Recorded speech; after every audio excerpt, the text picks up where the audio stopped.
Diri.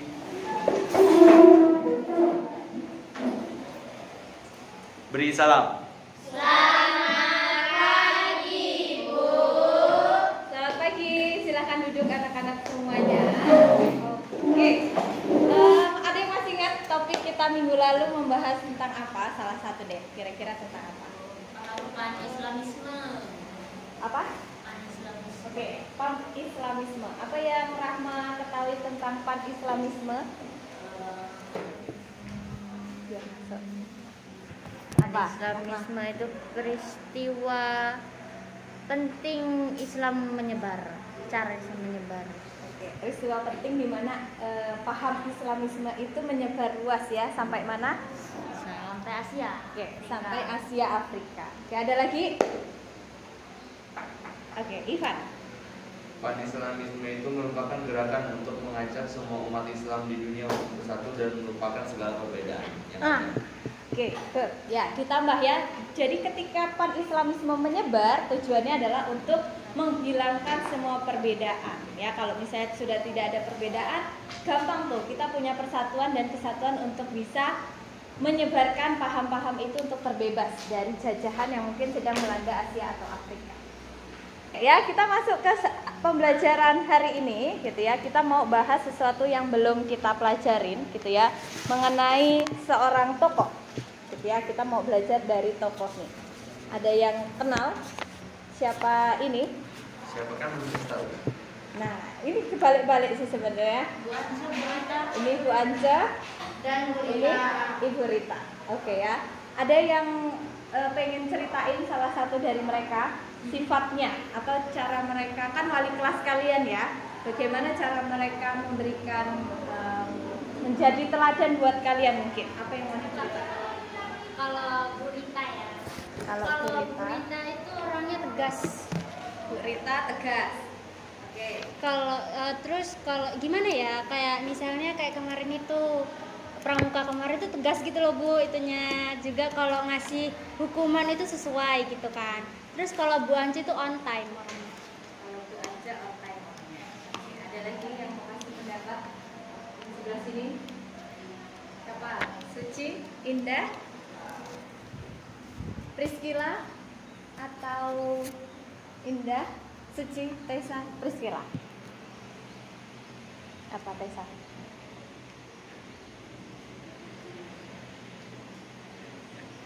Apa? Bu siapa? Bu ini deh, Bu Rita deh. Bu Rita orangnya gimana menurut kalian berdua? Ya, kalau menurut kami sih sependapat kayak Via tadi. Berita itu orangnya tegas. Ya, mereka juga berdua itu sama-sama percaya diri.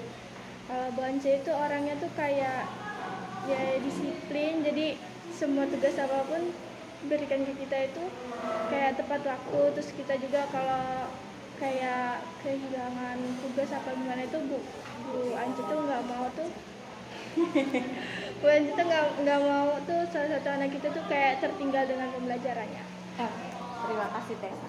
Ya, jadi kedua orang ini gitu ya, kedua wali kelas kalian ini punya sifat dan karakter yang ada kesamaannya, ada perbedaannya, ya kan? Ada yang dibilang tegas gitu ya, ada yang dibilang peduli gitu ya. Mungkin Bu Rita juga sebenarnya peduli, ya. Nah, tanpa sengaja gitu ya, kalian mungkin mendapatkan pengaruh nih dari kedua wali kelas kalian, ya kan, yang memimpin kalian. Pertama, yang tadinya mungkin malas-malasan gitu ya, jadi mulai tertarik untuk belajar lebih giat lagi, lebih disiplin, ya kan. Itu yang diajarkan sama kedua wali kelas kalian ini, ya kan. Tapi mungkin ada juga yang merasa sepertinya masih enak ya kalau sama ibu ini gitu ya kan. Sepertinya enak kalau yang dipimpin itu sama Bu Anja dibandingkan sama Ibu Rita. Atau mungkin membandingkan lagi, wah lebih enak Bu Rita ya, lebih bebas gitu ya, mengungkapkan segala sesuatu, melakukan segala sesuatu ya, dibandingkan dengan Ibu Anja misalnya gitu. Ada banyak hal yang kalian mulai coba temukan pengaruh dari kedua orang ini. Biar dia berbunyi dulu. Nah, inilah gitu ya yang mau kita pelajari gitu ya, pengaruh dari sebuah gerakan atau paham yang mau kita pelajari selanjutnya. Ada yang tahu? Paham tentang kebebasan selain liberalisme? Satu yang belum kita pelajari adalah demokrasi. Mantap ya. Nah, ini adalah bapak demokrasi kita ya. Ibu nggak menemukan mukanya gitu ya, ternyata belum ternampak gitu ya. Mungkin di buku sejarah kalian muncul deh ya kan, paham demokrasi itu dicetuskan atau dibuat sama siapa. Oke. Ini siapa? Ya, ini namanya adalah Bapak Cleisthenes. Ibu ternyata nggak tulis juga di PPT yang ibu buat, gitu ya, dan ternyata di buku juga kurang lengkap. Jadi ya, demokrasi muncul pertama kali di Athena. Tujuannya buat apa? Ya, ada yang tahu dulu demokrasi itu artinya apa? Coba. Kebebasan berpendapat. Kebebasan dalam berpendapat. Demos dan krotos artinya apa, Mbak? Ya, bahasa Yunani ya, dari Athena. Tujuannya untuk, mungkin kalau kalian tahu demokrasi yang diterapkan di Indonesia tujuannya untuk kebebasan ya kan, kebebasan dalam berpendapat. Semua ada di tangan semua ada di tangan rakyat ya. Nah, pembahasan ini pun gitu ya, memberikan ruang nih untuk kita bisa mikir ternyata kebebasan itu pun menjadi sebuah tujuan kenapa paham ini dibuat. Jadi seseorang itu butuh yang namanya kebebasan untuk bisa bergerak ya kan, untuk bisa berpikir, bertindak dan berkata-kata. Nah, makanya si Bapak Cleisthenes ini coba bikin yang namanya paham demokrasi. Sama mungkin dengan dua wali kelas kalian ya kan. Kalau misalnya kita mau bayangin gitu ya pengaruh apa yang mereka kasih, mungkin mereka akan cari hati kalian dengan cara memberikan kebebasan. Kebebasan main handphone misalnya. Ya, kebebasan untuk kamu mau kerjain tugas atau enggak terserahmu misalnya. Ya kan? Mereka berdua kasih coba kebebasan untuk kamu bisa menentukan pilihan yang mana yang paling benar. Nah, sama kalau kalian mau lihat pengaruh dari dua wali kelas ini dengan pengaruh yang Bapak ini berikan adalah tujuannya untuk membuat masyarakat atau orang-orang di Athena itu bisa merasakan yang namanya kebebasan ya. Sehingga Indonesia pun ya, kalau kita tarik sampai ke Indonesia juga punya pengaruh yang sama untuk mereka ya kan, untuk kita ya, untuk mencari kebebasan. Tapi di dalam demokrasi Pancasila tadi ada patokannya kalau kata Ivan ya. Patokannya terlihat dari mana? Nah, dari sila-sila Pancasila. Sayangnya ini cuma burung garudanya ya, nggak ada silanya. Ya, dari sila-silanya itu mengajarkan kebebasan, tapi ada patokannya. Ya kan, patokannya apa tadi? Kebebasan yang pertama, kita bebas kok untuk memeluk agama apapun. Nggak ada yang ibu paksain kalian semua harus Kristen ya kalau masuk pelajaran sejarah gitu ya kan, nggak.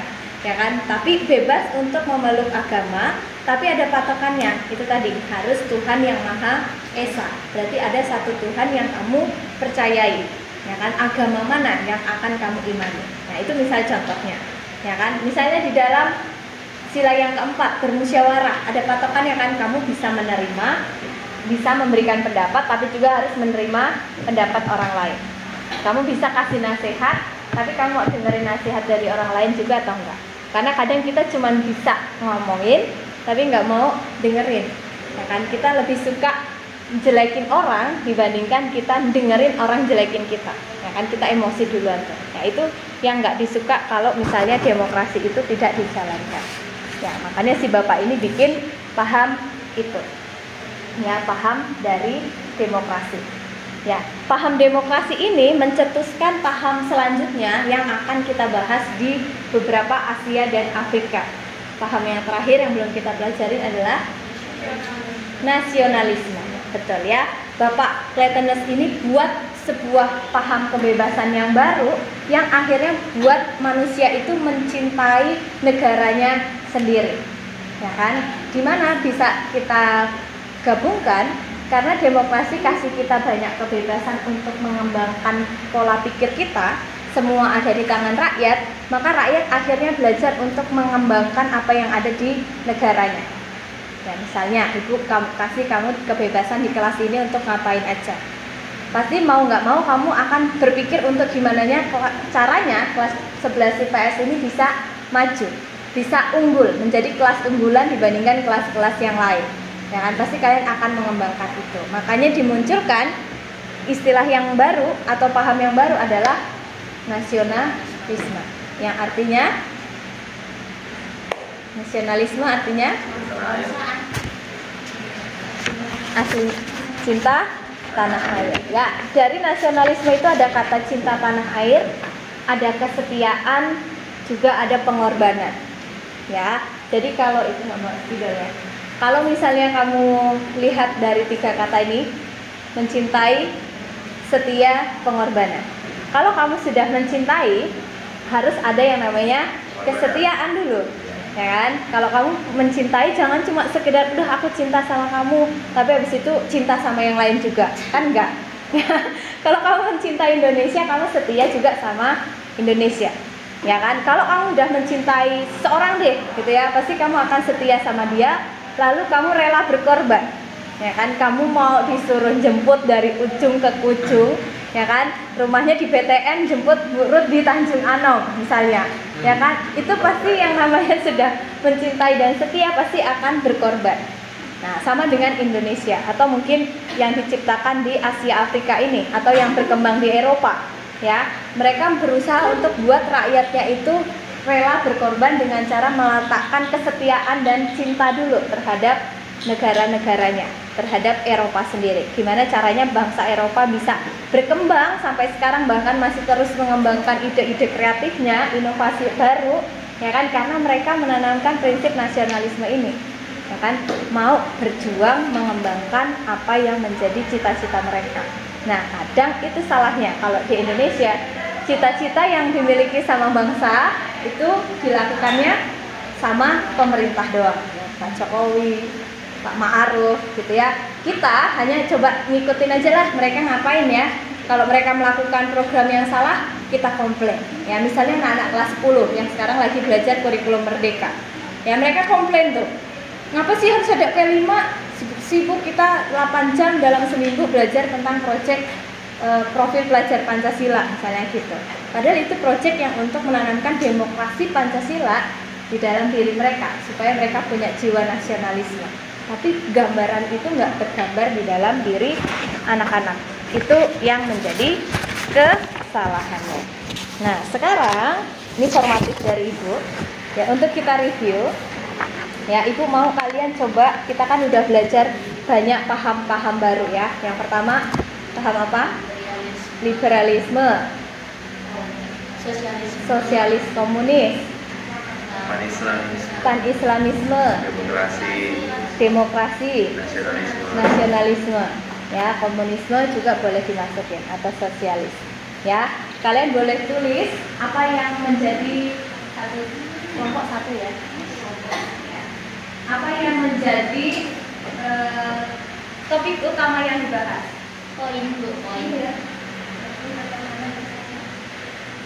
Poin aja. Yang kedua, misalnya gini nak, dari sini dulu. Ya, dari sini kan misalnya ini sosialis. Ya, sosialis ini intinya apa? Misalnya mengembangkan kebebasan berdasarkan hak di tangan penguasa, misalnya gitu. Ya, hak punya tanah, ya kan, tuan tanah gitu. Simpel aja. Ibu kasih waktu, Ibu batasin ya nak. Ya, oke. 10 sampai 15 menit ya. Harusnya 10 menit cukup lah ya. Cuman pengertiannya aja. Paham itu mengajarkan tentang apa? Poin aja boleh. Boleh gantian.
mau masuk ke penjelasan materi mengenai faktor yang mempengaruhi gerakan nasionalisme di Asia Afrika. Nah, tapi dalam kalian menyimak penjelasan Bu Ruth, kalian boleh catat informasi yang kalian dapatkan dari faktor ini ya di dalam tabel grafik organizer fishboard ya atau tulang ikan. Ya, jadi silakan bersama kelompok lagi informasinya apa yang kamu dapatkan. Karena di bagian ini ada 3 saja, berarti yang untuk faktor 4 kamu boleh tuliskan di lembar-lembar yang kosong. Ya. Apapun yang kamu dapatkan silahkan tulis di sana. Oke ya, Ibu akan mulai terlebih dahulu dari yang pertama. Gitu ya, sebelum bahas ke faktornya, tadi Ibu udah jelasin tuh ya, nasionalisme itu terbentuk karena 3 faktor tadi ya. Kamu harus bisa mencintai, setia, dan yang terakhir pengorbanan ya, rela berkorban ya. Ingat, apa yang mempengaruhi kita bisa punya 3 sifat tadi ya. Kita bisa punya rasa cinta, kita punya rasa setia, dan kita punya pengorbanan ya. Apa yang membuat kita punya sikap itu ya? Kita lihat yang pertama adalah penderitaan dan sebuah kesengsaraan akibat imperialisme dan kolonialisme. Coba kalian review lagi deh, kemarin imperialisme apa?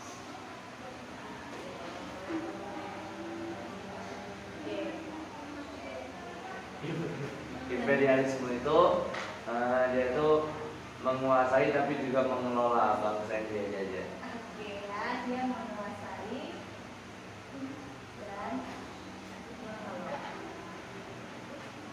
Ya, memberikan pengaruh apa gitu ya. Kalau kolonialisme? Dia mengeruk. Mengeruk itu ibaratnya kamu ambil semua sumber daya alam dan SDM-nya semaksimal mungkin ya, dia manfaatkan, dia kerok habis-habisan gitu ya, untuk dia bisa mendapatkan keuntungan yang maksimal gitu ya. Yang selanjutnya ya, kita mau lihat kenapa imperialisme dan kolonialisme ini menimbulkan sebuah kesengsaraan ya. Justru yang namanya dijajah itu pasti tidak enak.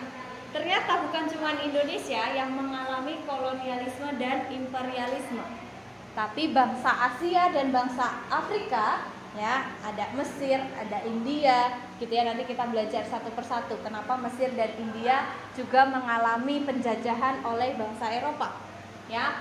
Mereka punya faktor penderitaan dan kesengsaraan yang sama, makanya mereka mau yang namanya punya sikap kesatuan tadi ya, mencintai daerahnya dan akhirnya melakukan pemberontakan gitu ya. Ini faktor yang pertama. Sampai di sini ada pertanyaan? Tidak. Aman? Aman ya? Oke. Yang kedua, oke, kita tahu namanya sebelum dijajah pasti kita punya masa kejayaan kita. Kejayaan itu namanya kemakmuran ya, kemakmuran. Ini kejayaan ya, namanya kita punya suatu hal yang banyak ya kan. Indonesia deh contohnya, kita punya sumber daya alam yang melimpah. Apa sumber daya alam yang diincar sama bangsa Eropa? Rempah-rempah. Oke, rempah-rempahnya yang diincar sama bangsa Eropa. Kita punya banyak sumber daya alam itu, maka mereka mencoba untuk mengambil alihnya. Karena kita punya pemikiran, oke, kayaknya kalau sumber daya alam itu saya kelola sendiri, pasti akan mendapatkan keuntungan yang maksimal, atau saya bisa memenuhi kebutuhan sehari-hari hanya untuk diri saya tanpa perlu saya mengemis menjadi budak untuk orang lain yang tinggal di negara saya. Ya, itu faktor yang kedua. Karena kita tahu kita punya kejayaan di masa lalu, ya, bukan hanya dari segi rempah-rempahnya.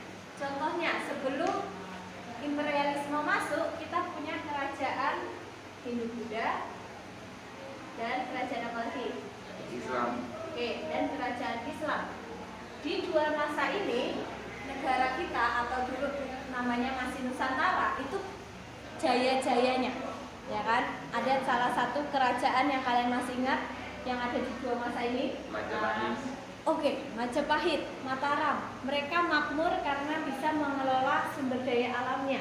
mereka punya kenalan dari perdagangan yang mereka lakukan.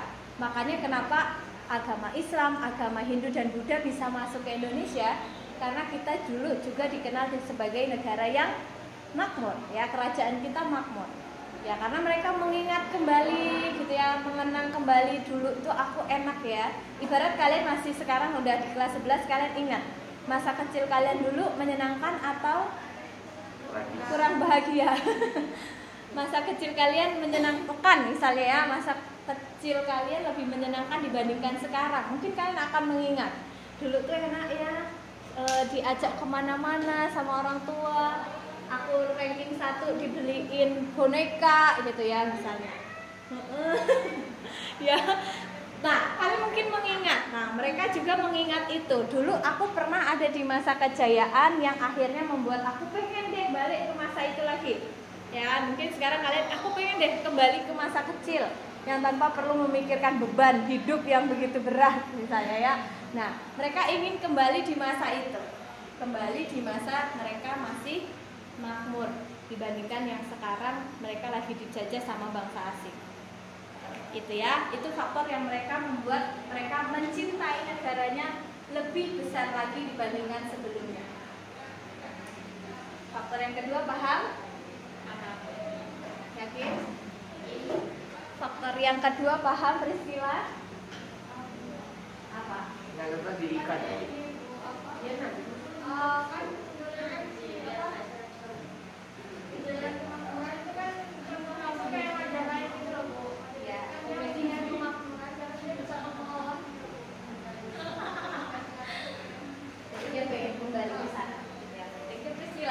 kita masuk yang ketiga, kemenangan Jepang atas Rusia. Adik tahu sejarah ini Jepang menang lawan Rusia kenapa? Apa ya? Jepang itu bangsa apa? Bangsa yang menjajah. Maksudnya Jepang ini bangsa yang menjajah dong. Ya, benar. Jepang ini dari benua mana? Asia. Oke. Ya. Sedangkan Rusia Di Uni Soviet dulu. ya, Rusia Uni Soviet atau ada di Eropa ya. Atau di bagiannya sih Asia, kalau Eropa, sekarang Asia. sebagian Eropa, sebagian Asia ya. Nah, karena Jepang yang adalah bangsa Asia menang melawan Rusia yang adalah juga penjajah gitu ya. Akhirnya mereka punya keinginan, punya pemikiran bahwa wah, bangsa Asia aja menang gitu ya. Kenapa kita yang juga bangsa Asia nggak coba melawan mereka? Pasti kita juga bisa menang. Nah, jadi mereka punya pemikiran, oke, mereka aja menang, kenapa aku enggak? Ya misalnya kalian sama-sama IPS nih, 11 IPS, 12 IPS. Nah, 12 IPS menang melawan 12 IPA. Pasti kalian juga akan punya pemikiran, wah, anak IPS yang nggak ngerti sains gitu kan, tapi menang kemarin lomba kapal selam misalnya gitu ya. Pasti kita juga bisa gitu ya. Nah, mereka punya pemikiran yang tidak boleh ada yang menindas kelompok saya, karena kelompok saya udah pernah menang tuh gitu ya. Jepang aja menang, masa aku nggak menang gitu ya. Jadi mereka melihat orang lain yang udah duluan menang sebagai faktor mereka bisa juga suatu saat menang melawan penjajah gitu ya.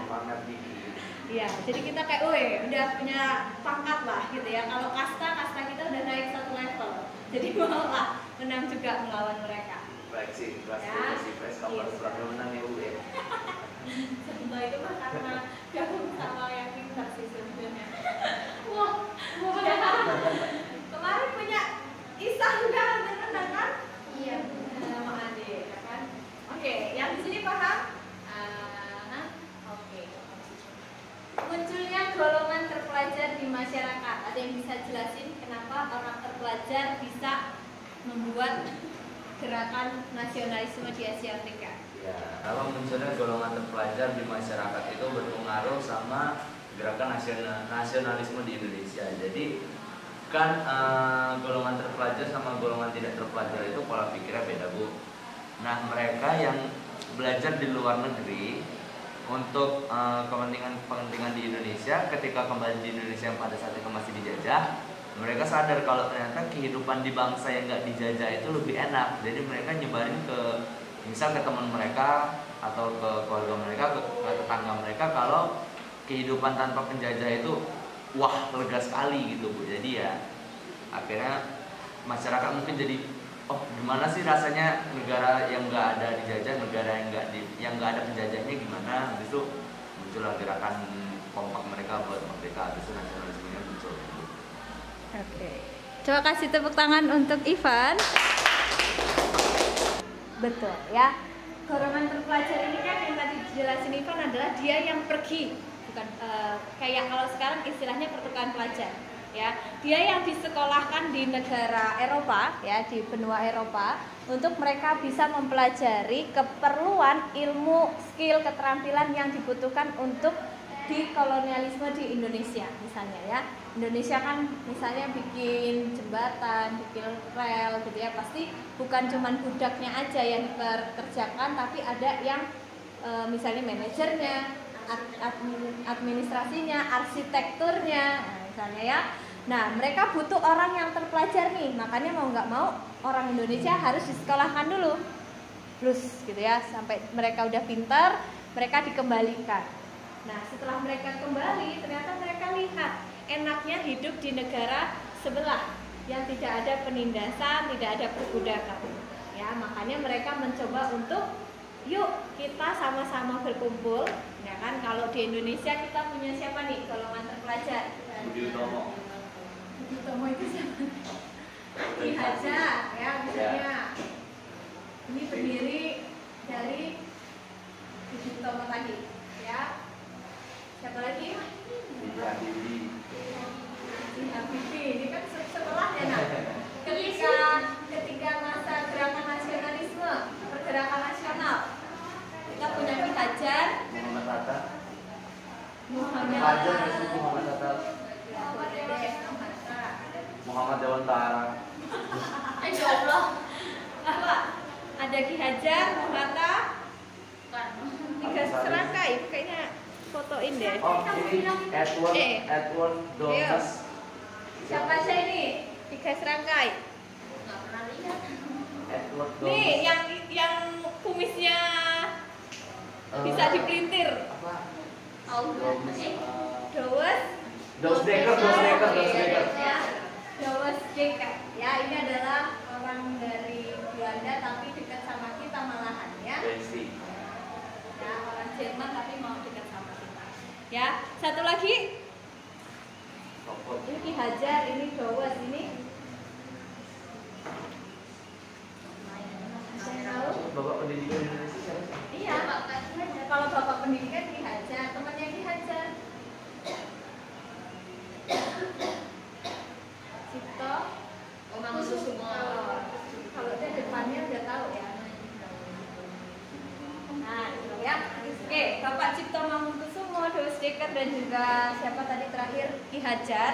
Gitu ya, dia mencoba untuk mengumpulkan pemikiran mereka dengan membentuk tadi yang Ivan sebut, organisasi Budi Utomo. Ya, mereka kumpulin dengan bikin organisasi. Mereka mikirnya gini, oke, kita nggak perlu andalkan kekuatan kita karena secara perlengkapan dan postur tubuh kita pasti kalah sama mereka. Mereka mikir gitu kali ya, kalau kita ibaratkan dengan perkataan sehari-hari gitu ya.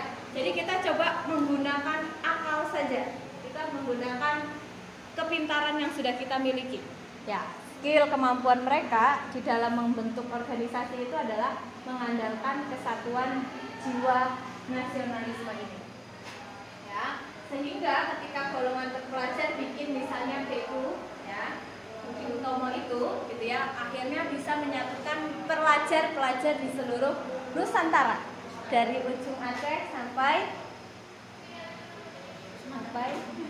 Papua ya. Tapi meskipun Papua saat itu mungkin belum segencar itu gitu ya dalam membangunnya, tapi setidaknya mereka coba membangun kebersamaan jiwa nasionalisme dengan membentuk Budi Utomo tadi. Misalnya itu kalau di Indonesia. Tapi di seluruh benua Asia dan Afrika yang mengalami penjajahan gitu ya, mereka juga menerapkan ini. Ya, mereka mencoba untuk bikin golongan terpelajar itu bermanfaat. Ya, makanya pendidikan sekarang ada istilahnya wajib belajar dari 9 tahun sekarang menuju 12 tahun. Jadi seenggaknya kalian lulus SMA ya kan, supaya menjadi golongan terpelajar, ya, terdidik, gitu ya. Ada pertanyaan yang di sini? Tidak? Oke. Udah selesai menulisnya? Bisa mendengarkan, ya? Oke ya. Harapannya dari apa yang Ibu jelaskan tadi itu merupakan faktornya dulu, nak. Kenapa akhirnya nanti ada beberapa negara yang akan kita bahas. Ibu akan bagi untuk menjadi topik sumatif kalian. Oke, Ibu mau lihat hasil rangkuman dan juga bagian main-main kalian. Oke, ini punyanya Diandra dan juga Diandra aja, Diandra Mandiri. Oke, ini adalah gabungan dari rangkaian pembelajaran kita untuk satu unit ini, nak, gitu ya. Jadi untuk bagian bagaimana gerakan nasionalisme di Mesir, India, Filipina, atau mungkin Turki itu seperti apa. Minggu depan kalian akan membuat yang namanya sebuah informasi, ya. Kita akan bikin informasi terkait hal itu dan itu akan menjadi nilai sumatif kalian. Ya, kalian akan belajar secara mandiri, inquiry, ya kan, mandiri. Kalian cari informasi sendiri, menyajikan datanya sendiri. Tapi tetap ada bimbingan Bu Ruth. Jadi Bu Ruth akan tetap memberitahukan kalian, merevisi jika ada hal-hal yang perlu diperbaiki, gitu ya. Jadi jadikan dua bagian ini menjadi sumber bahan tambahan di dalam referensi kalian membuat informasi tersebut, ya. Jadi seperti apa nih latar belakang gerakannya, kalian bisa pakai yang ini, ya kan. Kenapa bisa muncul gerakan itu dan berdampak besar untuk Mesir, India, dan kawan-kawan? Kalian bisa lihat ini, karena ada paham-paham. Kalau ini full berarti ada 1, 2, 3, 4, 5, 6. Sebenarnya ada 6 paham besar yang mempengaruhi gerakan ini, selain dari 4 faktor yang Ibu jelaskan di depan ini. Oke, sampai sini ada pertanyaan? Tidak ada. Kalau tidak ada, silahkan disiapkan di kelas.